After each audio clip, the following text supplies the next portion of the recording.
Imagine living a life um, completely free from worry. That sounds pretty nice right about now. Right. And I mean, utterly, completely unrestrained, like a state of existence where you just aren't trying to force anything. No forcing, no anxiety about tomorrow. Exactly. No regretting yesterday either. Mhm. You just, you allow absolutely everything to happen right through you, kind of like wine through an open window. Zero friction. Hero. Yeah. So, does that sound appealing to you? Well, according to a 2020 essay by an author named Su Feng, this isn't just some, unattainable fantasy. It's actually the literal definition of what he calls a celestial being. It's such a wild concept because it takes this really universal human exhaustion, like our constant desire to just put the heavy backpack down, and it elevates it into this vast cosmological state of being. Yeah, it really does. The text we're digging into today is called You Are a Celestial Being When Your Mind Abides Nowhere, and it is a deeply curious document. It's out there. Oh, it really is. It takes ancient Eastern philosophies, things like non-attachment, and it filters them through this highly specific, almost sci-fi framework. Right. We're talking parallel worlds and, multidimensional spaces. And just to set the stage for you listening, we are acting as impartial guides through this whole framework today. Yeah. Our mission on this deep dive isn't to, endorse the specific cosmology or the religious views in the text. Yeah, it's just analyzing the mechanics of it. Exactly, Yeah. because it offers a very unusual roadmap to total psychological detachment. And Yeah. honestly, it builds up to this surprisingly sharp critique of modern internet spirituality that feels incredibly relevant right now. The contrast is really what makes the text so compelling. I mean, you have this sweeping, almost overwhelming cosmic vision on one hand, Yeah. and then on the other hand, this very grounded, almost cynical view of how people are out there seeking enlightenment online. It basically asks us to look at how we process desire and reality when we are just constantly bombarded by information. So, to understand the critique, I feel like we first have to understand the destination he's talking about. We do. The author claims that the most unrestrained lives in existence belong to these celestial beings. And he says they inhabit, quote, 20 parallel worlds of 36-dimensional space. 36 dimensions. It's a lot to wrap your head around. It is. He describes them as leaving things to fate, filling love in mountains and rivers, spreading affection everywhere, and just taking things as they are. But the line that really stuck with me is that they never do anything, yet allow all things to happen through them. It's a beautiful image. It is, but I mean, I struggle to visualize what living in 36 dimensions actually means in a practical sense. Like, what does that look like? Well, if we look at how the author uses dimensional space throughout the essay, it's not purely astrophysics. Okay. It's more like a scaling of consciousness. In our regular three-dimensional world, we're constrained, right? By time, physical limits, binary choices. Just constant limitations. Exactly. We experience friction because we're constantly bumping into those limits. So a 36-dimensional space in this particular cosmology represents a state of awareness where all those constraints just vanish. Oh, I see. The celestial being isn't, actively managing reality or fighting against it. They essentially become a seamless conduit for it. My mind immediately goes to this analogy of like floating down a rushing river without a paddle. Right, just letting the current take you. Yeah. You completely trust the river to take you exactly where you need to go, trusting you won't hit any rocks. But I kind of have to push back on the practicality of that for anyone listening to this deep dive right now. Sure? We live in a hyper-scheduled, deeply stressed-out world. Yeah. You've got deadlines, family obligations, rent. If I just, let things happen through me at work tomorrow without trying to steer the boat at all, I'm going to get fired. You definitely would. Passivity just seems like a recipe for total disaster in the real world. Well, see, that assumes the text is advocating for pure passivity, which is actually a really common misinterpretation of this kind of philosophy. Oh, really? Yeah.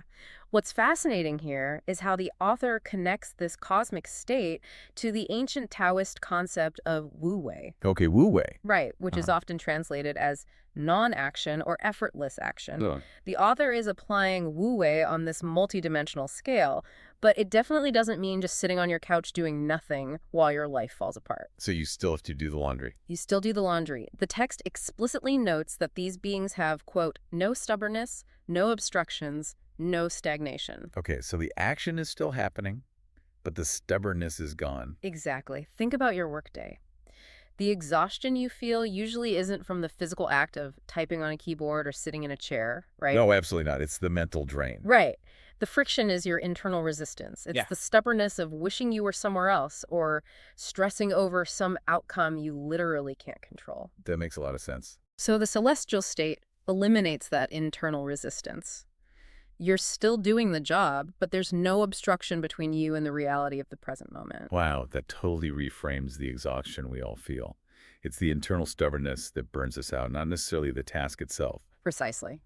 But the author makes it really clear that mortals can't just, wake up on a Tuesday, decide to drop their stubbornness, and instantly enter that 36-dimensional flow state. No, definitely not. There is a very intense onboarding process for regular humans to even begin approaching this. Yeah, the foundational work is demanding. The text doesn't pretend this is like some quick weekend mindfulness retreat. It requires a complete structural overhaul of how a person relates to the world. Right. He lays out these three fundamental methods for a mortal to begin the transition. First, they have to repay all their debts and their worldly ties and separate from the secular world. That's a huge step just on its own. It's massive. And then second, they need to create ties with celestials and accumulate merits and virtues. And third, they have to transform human affection into celestial affection, human nature into celestial nature, and the human world into the celestial world. It's asking for a total reorientation of your entire life trajectory. Which, again, brings me back to my practical dilemma. How does someone realistically end worldly ties if they're paying a 30-year mortgage or, raising a toddler? Right. In our society, your worldly ties literally are your entire life. It sounds like the text is demanding this deep asceticism, like you have to abandon your family and move to a cave in the woods. The text certainly points toward ascetic ideals, I won't deny that. But if we examine the underlying logic of those three methods, the author is describing a total paradigm shift. It's essentially about migrating your internal operating system. An OS update for your soul. Yeah, exactly. Because our default human logic is largely transactional and tribal. We love our family specifically because they are our family. Right. We work specifically to pay our mortgage. We operate on cause, effect, and exclusive attachment. I mean, our entire society is built on those exclusive attachments. It's how everything functions. But a celestial logic operates entirely differently. It runs on universal affection rather than exclusive familial affection. So when he says you have to transform human nature into celestial nature, it means updating that internal OS. So you don't necessarily have to move to a cave. Not necessarily. Even if you are physically still paying the mortgage or raising the child, the internal mechanism driving you is no longer earthly attachment. You're operating within the world, but your internal logic has been rewritten. You care for the child not just out of biological attachment, but out of a universal celestial duty to all life. Okay, migrating the operating system is a really helpful way to picture it, but doing those three things, repaying debts, building merits, shifting to this universal logic, he says that's only the preliminary work. Right, that's just the prep. The true core of this transformation is found in the title of the essay itself. You are a celestial being when your mind abides nowhere. Abiding nowhere. Yeah, this is where the philosophy moves from challenging to radically, almost terrifyingly empty.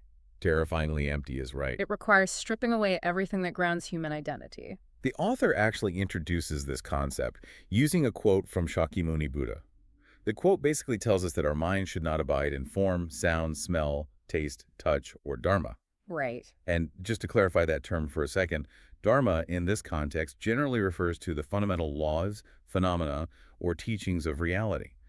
The author explains that abiding nowhere means keeping an empty mind until nothing exists, absolutely no attachment to any physical sensation or mental concept. It's a very classical Buddhist concept of emptiness, but the author expands on it with an inventory that leaves absolutely no wiggle room for the reader. The sheer volume of things the author says you must empty from your heart is staggering. It goes on and on. It really does. He says you have to harbor no relative, no enemy, no country, no ethnicity, no money, no goal, no family, no fame, no wealth, no position, no health or longevity. Just sweeping everything out. And perhaps the most relatable sacrifice for me, no delicious food. Notice how indiscriminate that clearing of the house is, though. Yeah, that's exactly what caught my attention. Oh, yeah. It's not just the negative emotions. Like most spiritual texts tell you to let go of your enemies, your anger, or your fear of failure. Sure, the bad stuff. But this text demands you let go of universally valued things. Your country, your family, your literal health. Okay, let's unpack this a bit, because it reminds me of a digital detox taken to the absolute extreme. What do you mean? Well, it's like realizing your phone apps are distracting you, so you delete the apps. But then the author says, no, you actually have to delete the phone's operating system itself until you just have a blank piece of glass in your hand. That's a great analogy. Because the list doesn't stop at physical things. You also have to let go of religion, political parties, laws, regulations, precepts, Buddhas, celestials, heaven, hell, temples, and get this, even self-refinement and self-improvement itself. That inclusion of self-improvement is crucial. If we connect this to the bigger picture, what the author is diagnosing here is the trap of spiritual materialism. Spiritual materialism. Yeah, it's a very common pitfall. People realize that material attachments like money, fame, the fancy new car are causing them suffering, so they drop them. They sell the car. They sell the car. But the human ego is incredibly resilient. It simply replaces the material attachments with spiritual ones. Ah, so they trade a gold chain for a wooden mala, but it's still a chain. Exactly. The ego just puts on a monk's robe. Suddenly, a person becomes obsessed with attaining magical powers, or they rigidly adhere to religious dogma, or they burn with this intense desire to secure a spot in heaven. Right, they're still craving something. They are still desiring, they've just changed the currency. By demanding that you let go of religion, temples, Buddhas, and the very concept of self-improvement, the text is stating that a spiritual cage is still a cage. Wow. To abide nowhere means literally nowhere, not even in the comfort of a spiritual identity. A spiritual cage is still a cage. That frames the problem differently, but it still leaves this lingering doubt for me. Is this level of radical emptiness actually achievable for a human being? It's a fair question. Letting go of the desire to let go. It feels like a paradox that would just break your brain.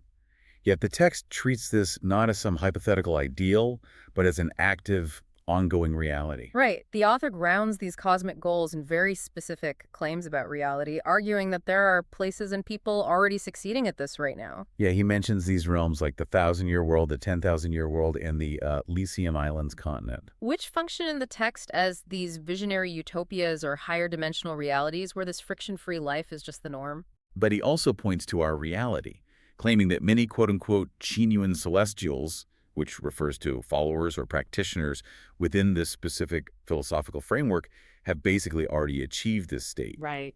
And to help others join them, he provides this highly curated, highly syncretic reading list. Syncretism is definitely a hallmark of this text. It doesn't rely on a single tradition at all, but instead weaves together several major worldviews into a singular methodology. And the curriculum is massive. The author says you need to listen to the teachings of Jesus Christ, Buddha Shakyamuni, Immortal Lozi, Master Bodhidharma, and Deiform Buddha. And Deiform Buddha in this context seems to be a synthesized divine figure or a specific manifestation of the ultimate divine within the author's own cosmology. Right. And then the required reading includes the 4 Christian Gospels, the Diamond Sutra, the Heart Sutra, the Tao Te Ching, the Dharma Patriarch's Bloodline Theory, and the author's own Chanyuan corpus and Sufing corpus. Why blend all these seemingly contradictory traditions together like this? Well, if the ultimate goal is to avoid abiding in any single dogma, then synthesizing all these texts actually makes logical sense. Because you can't get stuck on just one. Exactly. Jesus teaches universal love. Laozi teaches wu wei, or effortless action. Buddha teaches the emptiness of form. By combining them, the author attempts to strip away the dogmatic exclusivity of any one religion and extract this universal thread of detachment. So you aren't supposed to worship the texts. No, you are supposed to use them to break your own programming. That makes sense. Mm-hmm. But amidst all this heavy, dense spiritual instruction, there is this very sudden, bizarre moment in the text. Oh, the parenthetical. Yes. Right after assigning this massive reading list, the author drops in this quirky little parenthetical note that literally says, if you cannot do them this way, then I can marry you. It's such a jarring tonal shift, isn't it? I had to read it twice. Yeah. Like, what's... It really could be interpreted in a few ways. Maybe it's a metaphor for deep spiritual union with the teacher. Or perhaps it's just a moment of levity to undercut the intense seriousness of the preceding paragraphs. Regardless, it certainly breaks the formal rhythm of the essay. It definitely caught me off guard. Ugh. But right after that tonal break, the essay violently pivots. It really does. It moves from ancient sutras and multidimensional cosmologies straight into a fierce, pointed critique of the modern internet age. And honestly, this might be the most relatable part of the entire text. Absolutely. He warns the reader about the sheer volume of, quote, chicken soup for the sole articles on the web, calling them elusive thinking. He is diagnosing the modern spiritual marketplace, particularly how it operates online, as an active hazard to enlightenment. He practically dares the reader. He's like, go ahead, read the articles of these big gods and great masters of the web every day. Spend your money and your lifetime studying their magical arts. Yeah, he doesn't hold back. He predicts that when you're old and looking back from your deathbed, you'll realize you just spent your life spinning around in one spot. And the phrase he uses for this is the cave of the silken web. The cave of the silken web is a brilliant metaphor for algorithmic internet culture. Isn't it? Think about it. You feel like you are traveling far and wide, exploring countless philosophies and spiritual ideas on your feed, but you are actually caught in a sticky algorithmic web. Wow, yeah. You're just being fed content, spinning in circles, and having your attention and resources slowly drained by these spiritual influencers. Drained is definitely the operative word there because he specifically targets the commercialization of spirituality, like paying money to learn magical arts or secret techniques. Right? He argues that in our current degenerating time, gods, demons, and monsters are all out looking for descendants, and the monsters often have the most attractive, shiny methods. Always the shiny ones. Always. So to protect the reader, he provides a set of red flags for identifying these traps, and these red flags completely subvert how we normally evaluate success. They require us to ignore almost every metric we've been taught to trust in the digital age. Normally, we think that if a lot of people are flocking to a teacher, that teacher must have figured something out. But the author says the exact opposite. He really goes against the grain here. He says, where there is hustling and bustling, disasters will gather. Where there are more disciples, the place is more problematic. Right. And places where people practice magical arts. He dismisses those as places where paranoid people possessed by devils feel really good about themselves while completely losing their true nature. Here's where it gets really interesting. He equates popularity with danger. This raises an important question about our modern epistemology, how we measure truth today. Okay. In our culture, virality is the ultimate metric of value. Crowds, follower counts, engagement metrics, that's how we decide who is worth our attention. Definitely. If it has 1 million views, it must be important. Right. But the author flips that completely on its head. In this framework, a massive following isn't proof of enlightenment, it's a massive red flag. If thousands of disciples are flocking to a master, the text suggests that master is likely dealing in illusion, feeding the ego, or worse, trapping people in that silken web. Hustle and bustle means disaster. Looking at the chaotic state of internet discourse right now, that might be the most grounded, practical advice in the whole essay. I tend to agree. So what does this all mean when we put the pieces together? We have the 36 dimensions, the prerequisites for migrating your internal OS, the radical emptiness of abiding nowhere, and this fierce warning about the internet's silken web. What is the ultimate conclusion of this roadmap? The conclusion is a demand for a radical bypass. A bypass. Yes. The text urges the seeker to bypass the noisy internet gurus, bypass the crowded temples, bypass the obsession with self-improvement, and go straight to the absolute foundation. Cut out the middleman. Precisely. The author explicitly says you must, quote, go straight to the source, the greatest creator, and be a celestial. The greatest creator being the text's term for the ultimate unnameable origin of all things. Right. And the only mechanism for connecting with that source is to achieve total, unyielding emptiness, abiding the mind nowhere. Stripping the operating system down to the absolute studs. Yep.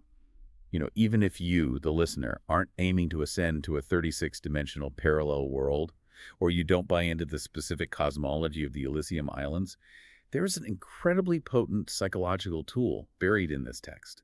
It's the concept of radical detachment as a defense mechanism against modern life. It's a way of inoculating yourself against the constant demands for your attention. Exactly. Think about that cave of the silken web. Turning off the noise, ignoring the crowded online gurus promising a quick fix for your anxiety, and just practicing the art of emptying your mind of expectations. And emptying your mind of the constant need to acquire the next spiritual badge of honor, too. Right. Reframing peace not as something you buy or achieve, but as the natural state that remains when you simply stop trying to acquire things. It requires an immense amount of discipline, though, to choose emptiness in a world that literally profits from your constant desire. It really does. But I want to leave you with a final paradox to chew on today. Yeah. one that builds on everything we've explored but highlights the ultimate friction of this entire philosophy. Okay, let's hear it. If the absolute goal is to want nothing, no health, no religion, no rules, no enlightenment, and to possess a mind that abides absolutely nowhere, Right. how do you take the very first step on this path without violating the rule? If you actively desire to become a celestial, aren't you already failing to abide your mind nowhere? How do you want nothing without wanting it?